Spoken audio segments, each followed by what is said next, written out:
Conseil de sagesse.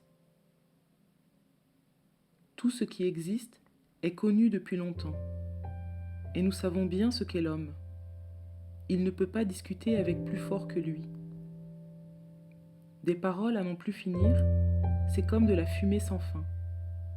Qui gagne-t-on? L'être humain traverse la vie comme une ombre. Qui sait ce qu'il a de mieux à faire chaque jour de sa fugitive existence? Personne ne lui indique ce qui arrivera après lui ici-bas. Une bonne réputation vaut mieux qu'un parfum coûteux, et le jour où un homme meurt est préférable à celui de sa naissance. Mieux vaut se rendre dans la maison où l'on pleure un mort que dans celle où se tient un banquet. La mort est la fin de tout homme, et il est bon que chacun s'en souvienne. La douleur est préférable au rire. Elle attriste le visage, mais elle rend le cœur meilleur. Là où quelqu'un souffre, on rencontre le sage. Là où on s'amuse, on rencontre le sot. Mieux vaut écouter les avertissements d'un homme sensé que les louanges d'un sot. Car le rire du sot est comme le crépitement des épines en feu sous une marmite, fumée qui s'évanouit. Le pouvoir d'opprimer peut rendre insensé un homme sage. Un cadeau peut le rendre malhonnête. Il est préférable de terminer une affaire que de la commencer. Mieux vaut être patient qu'orgueilleux. Il ne faut pas s'irriter trop vite. Seuls les sots s'irritent facilement. Ne nous demandons pas pourquoi le passé a été meilleur que le présent. Il n'est pas sage de se poser cette question. La sagesse a autant de valeur qu'un héritage, et tout être humain peut en tirer profit. Comme l'argent, elle met à l'abri des dangers. Elle prolonge la vie de ceux qui la possèdent. Voilà pourquoi il est utile de la connaître. Considérons l'œuvre de Dieu. Ce qu'il a courbé, personne ne peut le redresser. Lorsque tout va bien, soyons heureux. Lorsque tout va mal, réfléchissons. Dieu envoie le bonheur ou le malheur de façon que nous ne sachions jamais ce qui va arriver. Durant ma fugitive existence, j'ai constaté que tout peut se produire.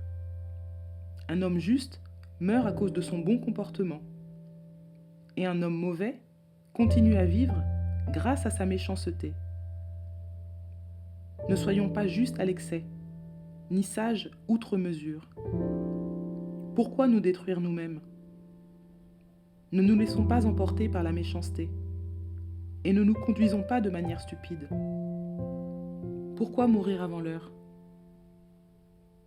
Il est bon de suivre à la fois ces deux conseils, car celui qui respecte Dieu ne doit pas tomber dans l'excès. La sagesse dirige mieux le sage que 10 gouverneurs une ville. En effet, il n'existe sur la terre personne d'assez juste pour pratiquer le bien sans jamais se tromper.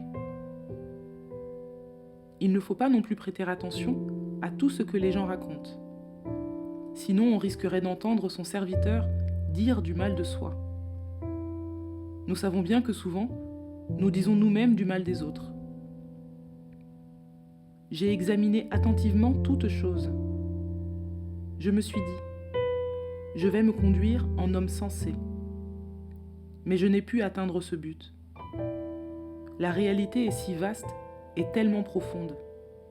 Qui la comprendra totalement? Alors je me suis consacrée à l'étude et à la recherche. J'ai voulu saisir ce qu'est la sagesse et quelle est la raison d'être des événements. J'ai appris qu'être méchant ou sot, c'est insensé. Je l'ai constaté. La femme qui est un piège donne plus d'amertume que la mort. Son amour est comme un filet et ses bras sont comme des liens. L'homme agréable à Dieu lui échappe, mais elle a prise sur le pécheur. J'ai considéré les choses une à une pour en découvrir le sens, et j'ai cherché longtemps, sans résultat. Eh bien, dit le sage, j'ai découvert un homme sur 1000 digne de ce nom.